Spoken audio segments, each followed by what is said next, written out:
On today's Phil Naessens Show, we're talking hot stove baseball with Mr. Greg Eno. The Phil Naessens Show is proudly presented by Swag Screen and Textile.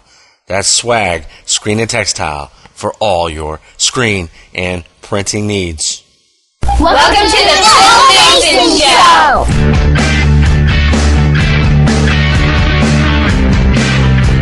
The waiting is over!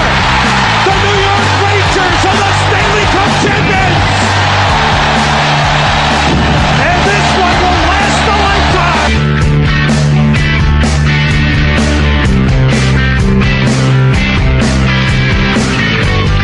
There's a breaking ball in for a strike, and he stood there like the house by the side of the road and watched it go by. Struck him out.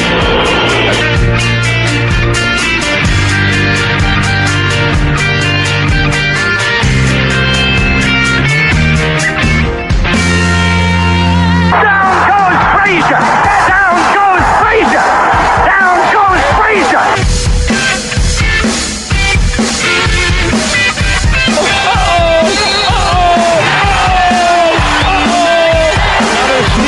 Give it all! And right! That's what they want! Little Dipsy Doo! Jamboree!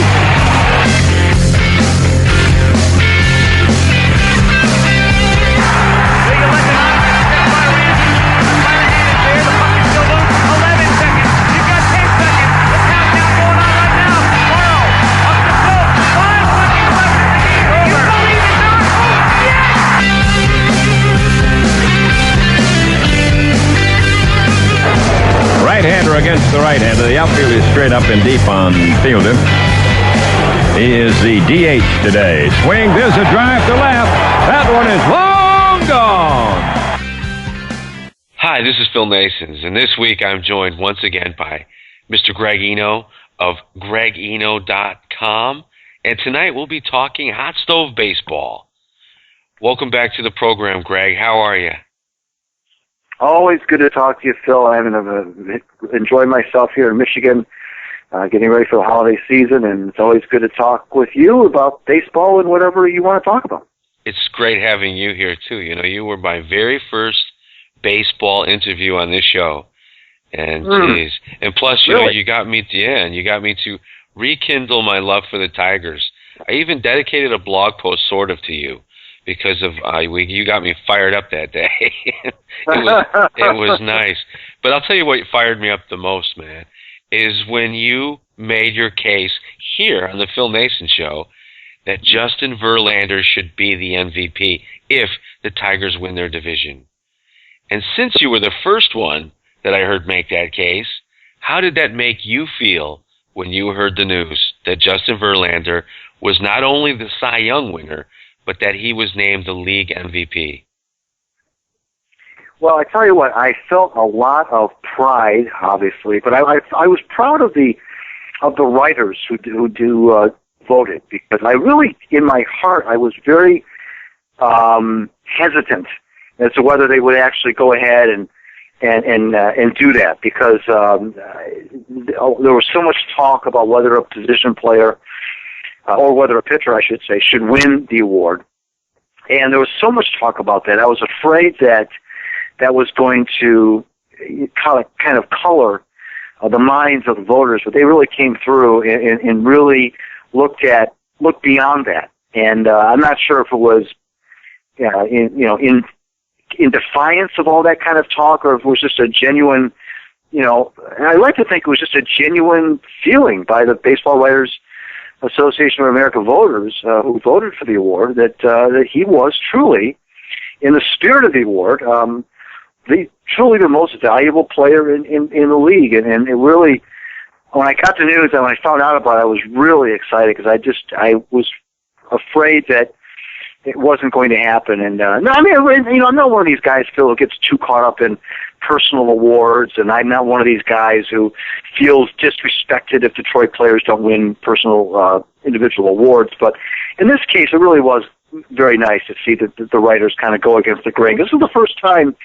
since 1986, of course, that it's happened. And also, Phil, what was making me a little uneasy about it was the year that Pedro Martinez had back in 1999, which of course is a very similar year to what Justin Verlander had.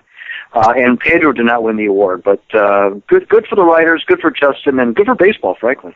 Yeah, I happen to agree with you. I was, in a way, though, I was a bit shocked because usually they don't do that. And I remember the last Tiger to, I think he was the last Tiger to win the league MVP was Willie Hernandez, correct? That's correct, yes. And he won the Cy Young Award that year too, right? He did, and interestingly enough, the Tigers in their storied history have never had a non-pitcher win MVP, if you can imagine that. Hank Greenberg never won MVP. Al Kaline never won MVP. Ty Cobb, of course, Ty Cobb, they didn't have the award when Ty Cobb played, but all the MVP award winners in Detroit Tigers history have been pitchers. Hal Newhouser, Denny McClain, of course, Willie Hernandez, and now Justin Verlander. So that's kind of interesting when you think about it. That it's ironic when you think, actually, really, because all the talk about should a pitcher win it, yet here the Tigers are, a franchise who've only had pitchers win it throughout their history. So it's kind of funny. Yeah, I enjoyed that. I was really happy to see that. The first person I thought about was you. I said, I bet you Eno is jacked up. I went over to your Facebook page, and I didn't even see anything yet, but then I realized, hey, wait, he might be asleep still. We have the big time difference. All right, so let's get into hot stove baseball here. What are the Tigers doing? What are you hearing over there in Detroit about the Tigers? What are they trying to accomplish this winter? Do you have any idea? Well, they have, a couple of holes. I mean, whenever you win 95 games, you win your division, you go to the ALCS, you've had a good year. I mean, you can't say that you haven't. However, that being said, the ultimate goal, of course, is to win the whole thing. And Mike Ilitch is an owner who's proven, whether it's baseball or whether it's hockey, that he will spend money if he sees fit. Now, he's not always spent it wisely, but he's not been one necessarily to put the brakes on spending.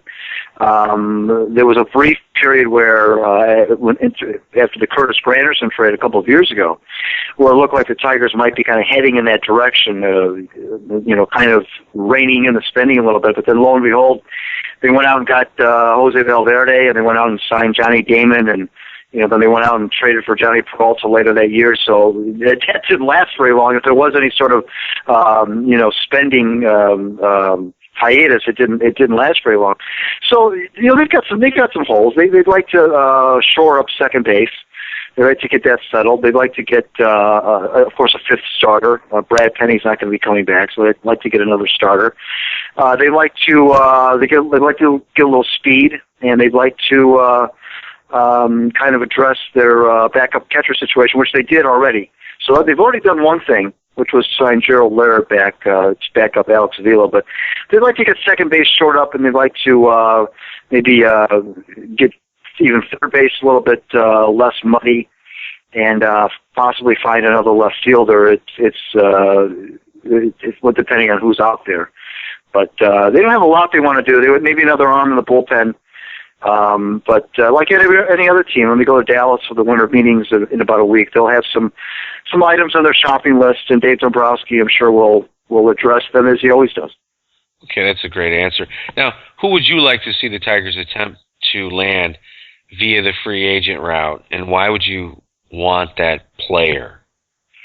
Well, I tell you what, Mark Burley has been mentioned a lot as a potential target to be that fifth starter, which would be ideal. I think I like about Burley, and of course a lot of teams like Burley. I mean, what's there not to like? He's still, I think, 32. He's not ancient, certainly on the back end of his career, but as a left-hander, as you know, you can pitch. And just ask Jamie Moyer how long you can pitch in the big leagues if you throw left-handed and if you're halfway healthy. Kenny Rogers did wonders for the Tigers in the couple of years that he was here in 06 and 07, and not only in terms of his performance on the field, but in terms of mentoring what at the time was a very young staff. You had a very young Justin Verlander, you had Jeremy Bonderman, you had Nate Robertson, you had Mike Baroth, you had a bunch of young guys, Zamaya, and I don't know how many times you would see shots of Kenny Rogers in the Tigers dugout that year, in those years. just talking to the pitchers, and the pitchers just listening. And he was just invaluable that way. And of course, I don't know who can forget his run in the 2006 postseason.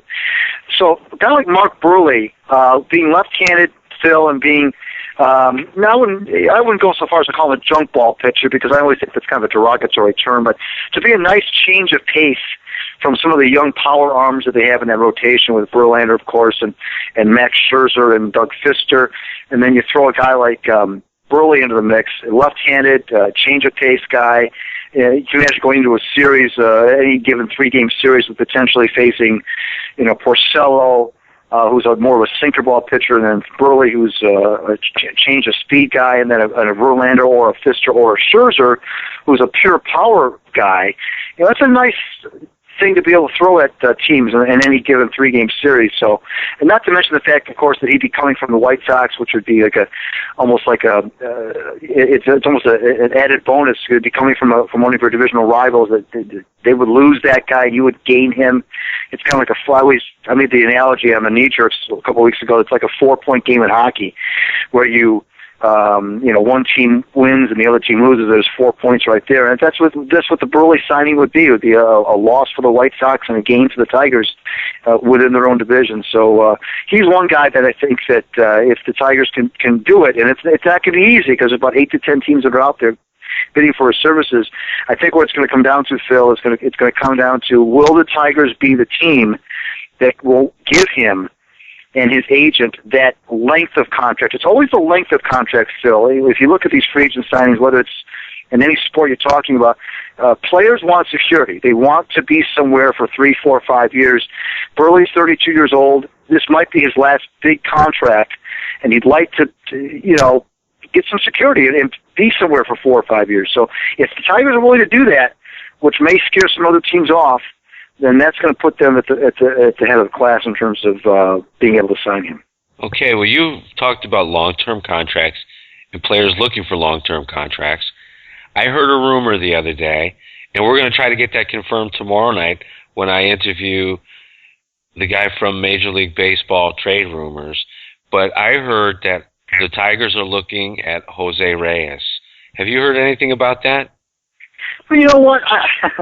What I've heard about that is only that there's a groundswell of people around here that would like to see Jose Reyes play for the Tigers. But when you start to really break it down, though, Phil, it doesn't make as much sense as initially it might. You first hear Jose Reyes, what do you think of? You think of speed. You think of dynamic player. You think of an exciting player. You think of a guy who can, make things happen at the top of the lineup. And it sounds great, but he doesn't play the position where you need to help.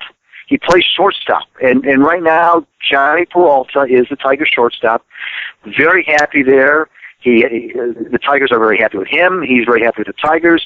He's very happy with playing shortstop. He was not very happy playing third base when he was with Cleveland, and when he came over to the Tigers, he initially was at third base for a little while, then the Tigers shifted him to shortstop, and he loves playing shortstop. And frankly, Phil, he played a very good shortstop in 2011. There wasn't a lot of complaints, at least on my end, of his play. I heard a lot of talk about, he doesn't have a lot of range, and he's not really one of your top shortstops. But as far as I'm concerned, Phil, a good shortstop is a guy that's going to make all the plays. Now, how many times are you going to come into have an Ozzie Smith? Not very often. And I think we get too caught up in range and exciting plays and breathtaking plays. If a shortstop just makes, Phil, the plays that a shortstop should make, then you're in good shape. I mean, I can't think of too many plays this year where Johnny Peralta didn't get there. He did make the throw that he was supposed to make. There just weren't too many of those plays. I just think that he was very serviceable, and Jose Reyes I don't think has any interest in playing any position other than shortstop. So that's why I don't think it makes as much sense when you start to break it down, because then you have to figure out what you're going to do with the Peralta, unless you can switch Jose Reyes to second base, and I don't think that's what he wants to do. No, I don't think he will either. You mentioned shortstops and making all the plays. Do you remember a shortstop named Tom Verizon? Of course. He was quite a ball player. I remember when I was a kid in the summers, I would watch him. You know, he couldn't hit his way out of a wet paper bag, but he never seemed to miss. Where are those guys now? Who are those guys in the big leagues? The Tom Verizers that play shortstop. Well, hey, I go back to Mark Belanger. I go back to guys like that who Dave Kessinger, who couldn't hit a lick, like you said.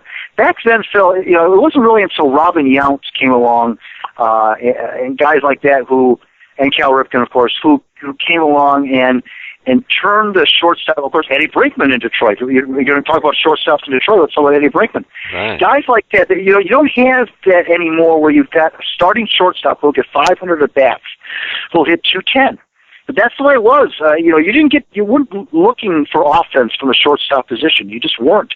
And then guys like Ripken, like I said, and Yount came along, and others, Trammell, of course, and that kind of changed. And all of a sudden now teams were looking and they're almost expecting offense from their shortstops, and then they became to want to expect power from their shortstops, in addition to batting average, and all of a sudden shortstop became a high-profile position offensively, and you're right. Players like Verizzer, and we could go on and on. Those guys right now are, if they're lucky, are the 25th man on rosters anymore today. They're defensive replacements. Maybe they're in the National League and more than they are in the American League. Times have changed, and that those kinds of players. Eddie Brinkman hit 201 one year. He got almost 600 at-bats for the Tigers. You would never have a shortstop hit 201 for 600 at-bats and call yourself a contender. And Eddie played on some good Tigers teams. So times have changed, and I just think something you're not going to see anymore. That being said, you can't have, it's unrealistic to have offense at every single position, of course. But teams don't want shortstops that are going to be good field, no hit. That's passé. Well, that's too bad, because those kind of guys made the team more, or became more of a person, gave the team more of a personality. You knew they had that hole, and that was okay. All right, let's get into, before we get into the speculations about some of the free agents we're going to talk about tonight, let's look at a couple signings that have already occurred for the Indians, the American League Central. Grady Sizemore re-signs with the Indians for 1 year and $5.5 million. Is that a good deal for Cleveland or a bad deal for Cleveland? Well, if Grady is healthy, first of all, I was a little bit surprised that he did re-sign, but at the same time, I was a little heartened by that. It was kind of nice to see a player stay with his team. Now, granted, it was only for 1 year, at least so far.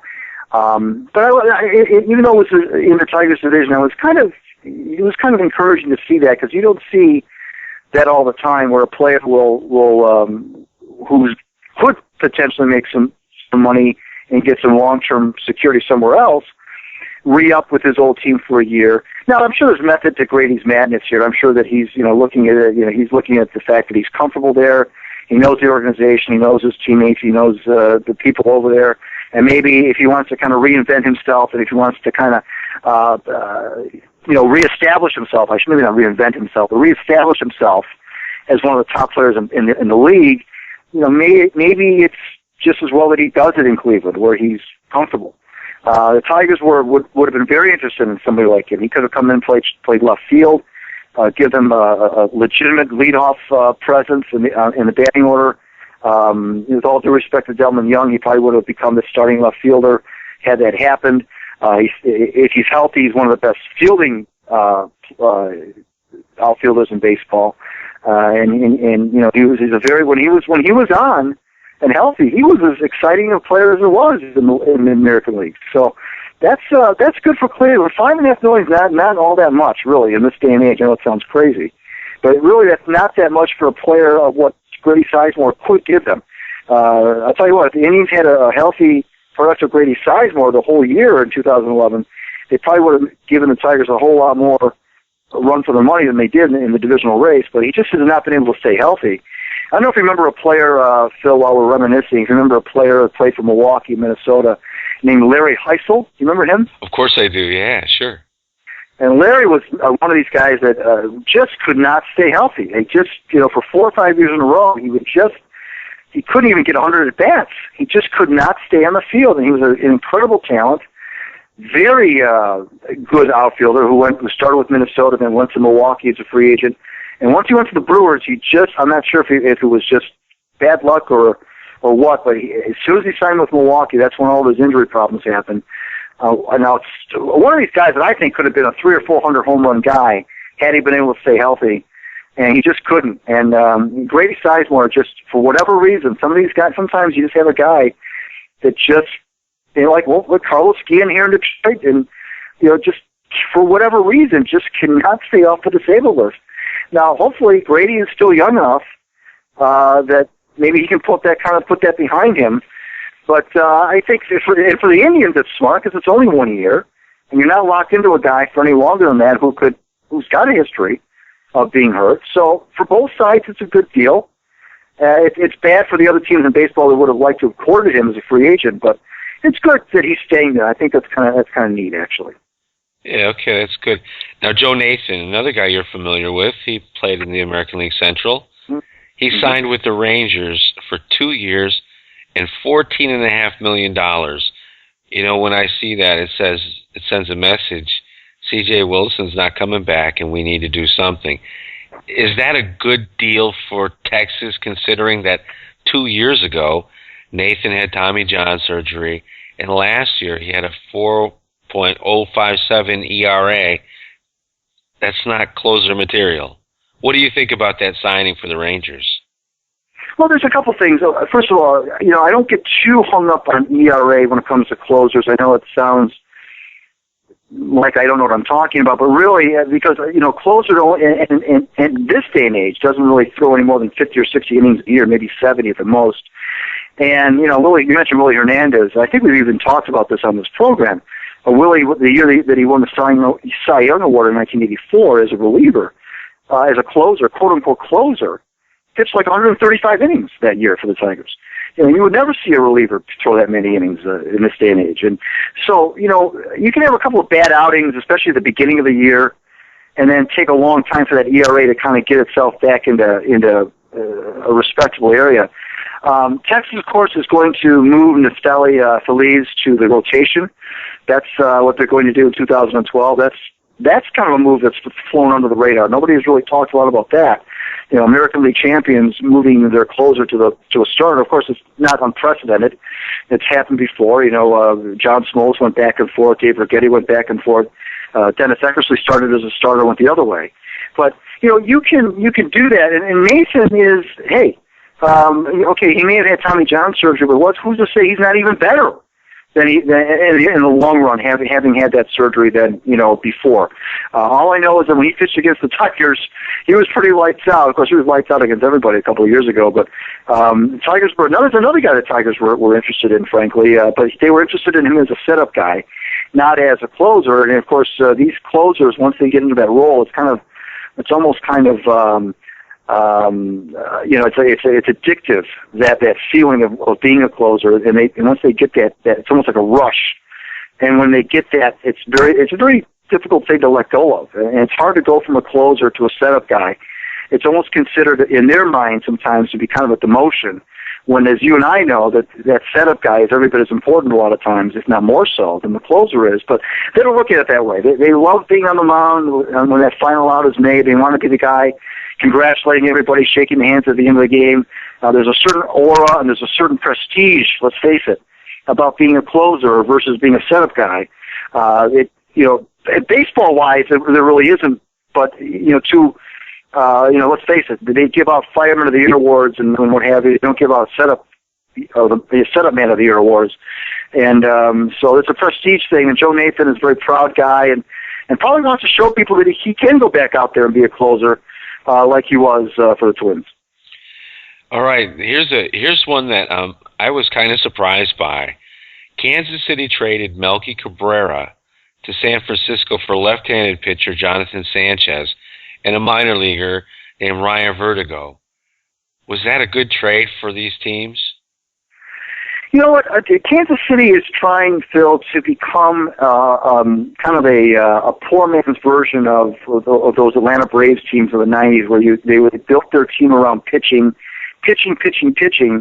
Not that the Braves didn't have any offense, but let's face it, their bread and butter was their pitching. And the Royals, don't forget, they also re-upped with Bruce Chen. They're trying to establish themselves as a player in the Central Division. They're widely regarded as having a wealth of young talent, but primarily they're really trying to build a pitching staff over there. That's how they're going to try to get back into this division in terms of a seriously talked about contender. They're going to try to pitch their way there. And so from that regard, that's a good trade for them. And another left-hander for the rotation. I mean, who wouldn't want that? And like I say, they got Bruce Chen, re-upped with him, and they're serious. This is not a, I know we've seen Royals teams in the past kind of, talk rebuilding and talk the talk, but they're walking the walk now, and they're for real. They want to be for real. Let's put it that way. When I say they're for real, I mean they're for real in terms of they're headed in the right direction. The organization's going in the right direction. They got a lot of young talent, and I think of all the teams in the Central Division, that have a future. I think the Royals are right up there in terms of having a bright future because of their young talent, and this move is just another indication that they're trying to pitch the way to into the playoffs. And for the Giants, I mean, their offense was just abysmal last year. So probably Cabrera's going to help them, but you never know because last year they traded for Carlos Beltran, and he really didn't do a whole lot for them. I don't know. I think the Giants has had a bad year. Personally, I think this was a bad trade for them. I think they could have done better with Sanchez. But they're desperate for hitting there. They don't want to finish like they did last year. Because they have San Francisco has those aces. And how do you go out and play a baseball game? You give up 3 hits, 1 run, and lose.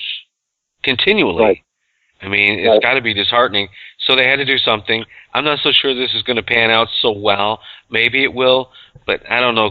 Cabrera, he doesn't seem like, I don't know. Maybe not the same type of blue chip player that a Sanchez could have gotten, maybe. That's at least my opinion on it anyway. And you can send all the hate mail you'd like to pnaessenshow@gmail.com.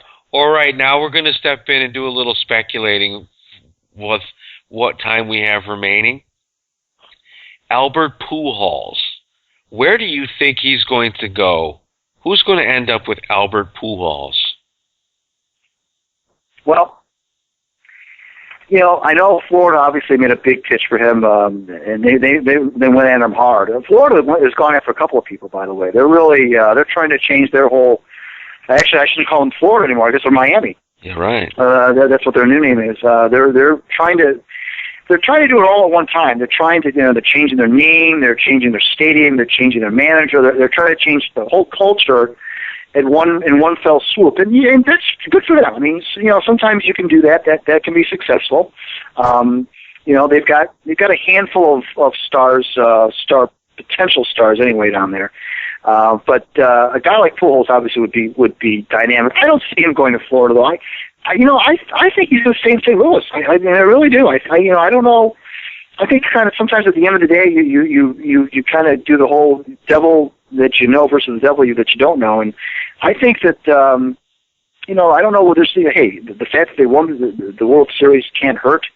The way that they came back. I know Tony La Russa is not going to be there anymore, but, I don't know how much of a factor, not that Tony wasn't a factor in their success, but I'm not sure how much of a factor that is in whether, or not Albert stays. But I think he stays in St. Louis. I think that he looks around, and I think that I know the Cubs were interested at one point. I'm not sure how interested they are now still. They've got a new, with Theo Epstein and those guys, a new gang over there. I don't know what they're going to do in terms of player moves, but wouldn't they love to take Pujols off of St. Louis' hands right in the same division? But I think that Albert stays where he's at, and I think he finishes spread. I think he's going to be a long time Cardinal for life. I think you're right. You know what? We had the bloggers on from Pitchers Hit Eighth, and Nick made a statement that was probably pretty revealing. He says, when Albert Pujols goes out anywhere in major league towns, he's mobbed. When he goes out in St. Louis, he's not mobbed because people just respect him, give him his space. You know, they love him. They know it's his team. He knows this is his team. And this signing of Mike Matheny before they signed Pujols tells me that the Cardinals have already talked to him. They're going to work it out. He's going to stay, like you said, a Cardinal for life. He's going to become a major icon in St. Louis. Forget about the St. Louis Arc. And I hate to say that because my grandfather was one of the people in the engineers of that. But Albert Pujols' statue is going to be bigger than that if he stays in St. Louis. That's my opinion anyway. Now, let's go with one of my Mets guys, Jose Reyes. Where do you think he's going to wind up? Boy, that's a $64,000 question. I really don't know. I think there are a number of teams in the American League who would love to have him. And I know the Tigers, we talked about them briefly, but I don't see them being a player. I don't have really any feel for that, though. The Mets are, they have a lot. They could have a lot to offer a lot of players because of because of their media. They're being the media center of the world and all that. But I think maybe that marriage is maybe kind of destined to be ended. And I don't know that I don't think he's going to go back to the Mets. But I don't know, Phil. I wish I could sit here and tell you that I have a clear gut feeling on him, but I don't. He's one player that I don't have a gut feeling for, although this is going to sound crazy. I have a weird feeling that the Toronto Blue Jays are going to make a play for him. And I don't know why. I just think that they feel like they just unveiled new uniforms. They're making a throwback to their old logo back in the old days.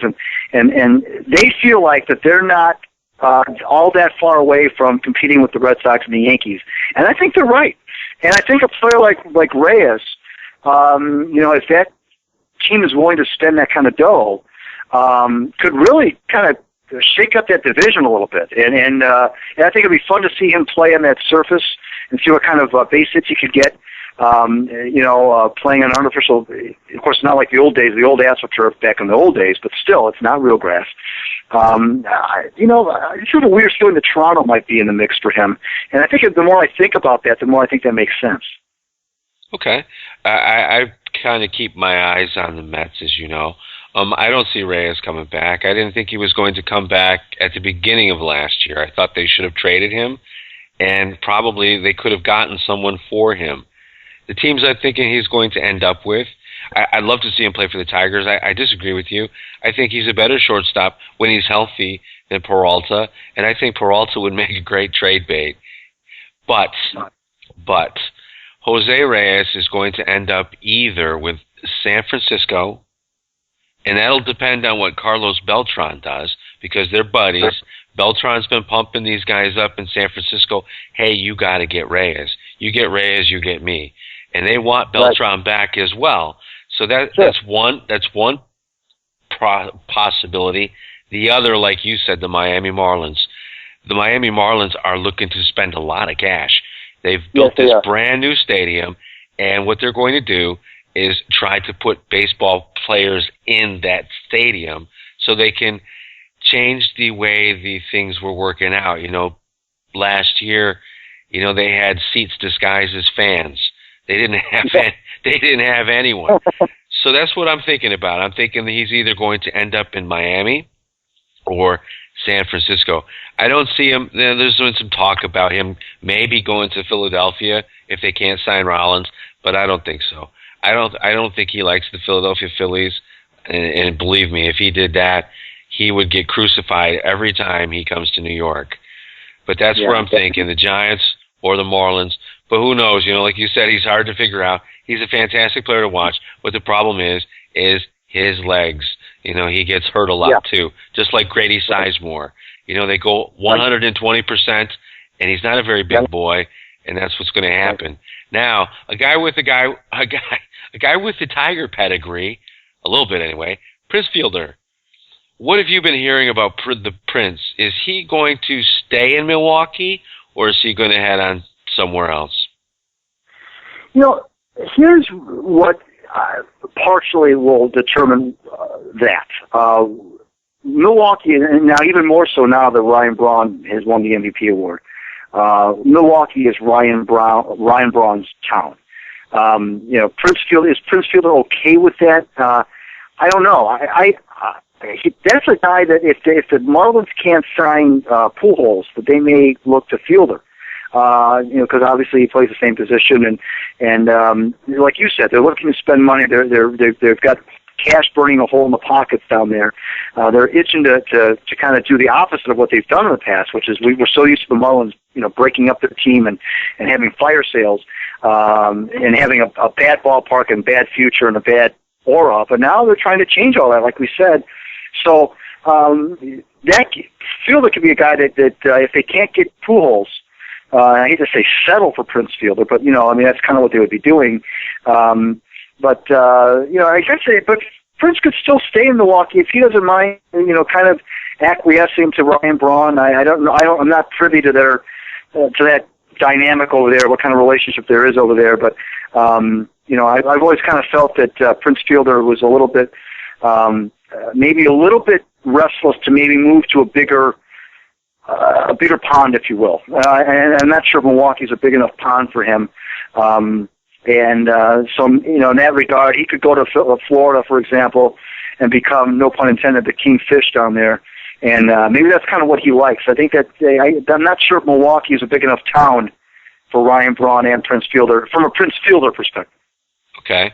I think that he'd be absolutely crazy to leave Milwaukee because, quite frankly, there's no pressure for him there. He can just do his thing.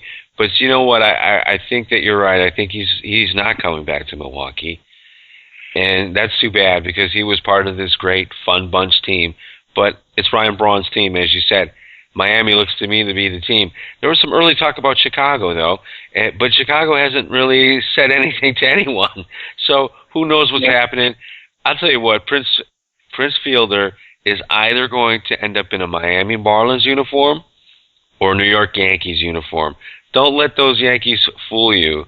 This kid is 27 years old. He has only missed 13 games in 7 years. And he would do fantastic in Yankee Stadium. And Mark Teixeira, well, if you have a choice between the two, I think Fielder wins. You know what, man? This has been a great time again with you, Greg. Thank you so much for being on the program, man. Oh, hey, like I told you, Phil, anytime, it's always fun to talk about baseball, and sometimes it's even more fun to talk about baseball when there's not baseball being played, because there's that void that we have because there's no baseball, and that's what makes baseball such a great game, and probably more so than any other four major sports, the most talked about. And the NFL is pretty talked about too in the off season, but there's something about talking about baseball in the off season that's also got kind of an aura about it, and kind of a. I remember when I was a kid, in an adolescent in my early teens, and the winter meetings would come along around this time of the year, and the first week of December, and I was always wondering when, would the Tigers make a trade, and you'd watch the 11 o'clock news because there's no internet back then, and you'd watch the 11 o'clock news and see if Al Ackerman or one of those guys would report a trade. Of course, the Tigers were never a free agent player back then, so it was always a trade. And if there was ever a trade being made, you were excited to hear who the Tigers got and who did they give up. And it was always a disappointment if the winter meetings came and went. There was no trades, and it's just a fun time of the year. It's a time of the year where everybody can kind of feel like they've got a pennant contender on their hands. The fans can talk around the water cooler about the teams, and it's just something that to help fill the void between now and spring training. Yeah, now that the NBA is back, and I don't even care if they come back. That's all we're going to do now. This is all we're going to do is we're going to talk baseball all winter long, and we'll definitely be having you back on. Tomorrow night we have MLB, TradeRumors.com. Ben Nicholson-Smith will be here. He's going to give us about 15 minutes to tell us what's going on. If you don't know about that site, that's an awesome site. And then next week we have Fantasy Baseball. So we're going to be very busy here. Greg, thank you so much for coming on the program. I want to wish you and your family a Merry Christmas. I know your wife is probably starting to shop for the food. She's going to cook you, kill me on your Facebook, man. You're killing. You know, I have 5-star chef, but there's nothing better than home cooking. Well, she does do that. She's kind of a Facebook legend. You're about the 5th or 6th person who's talked about her in terms of everybody from Ray Scott, the former Pistons coach, to several people have said, made comments about Mrs. Eno and her cooking, and that's she's she enjoys that, and she likes feeding us, and we like eating. So right. It's a good combination. All right. Thanks a lot, Greg. Merry Christmas to you and yours. And that's going to wrap it up for this week's edition, or tonight's edition, of the Phil Naessens Show. Tomorrow night, Ben Nicholson Smith is going to be here to tell us all about the trade rumors. And until then, you take care of yourselves. Good night.